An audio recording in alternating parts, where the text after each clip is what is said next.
আসলেন, জমানাটা ভালো ছিল না, সময়টা ভালো ছিল না। ওই জমানার ভেতরে মানুষ মানুষকে খুন করে ফেলতো, বলে জীবন্ত কন্যা সন্তানকে দাফন করে ফেলতো। এমন একটা জমানা, যে জমানায় ভাই ভাইকে দেখতে পারতো না, মানুষ মানুষকে কুপায়া ভক্ষণ করে ফেলতো, মানুষ মানুষের গোশত ভক্ষণ করত। ভাইরা আমার, এমন এক জমানায় আল্লাহর নবীর আগমন ঘটছে।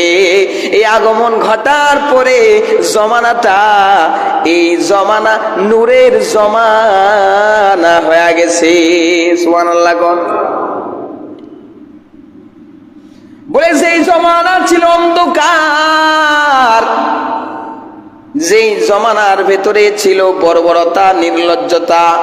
আল্লাহর পয়গম্বর আসার কারণে ওই জমানা হয়ে গেছে সব চাইতে উত্তম জমানা।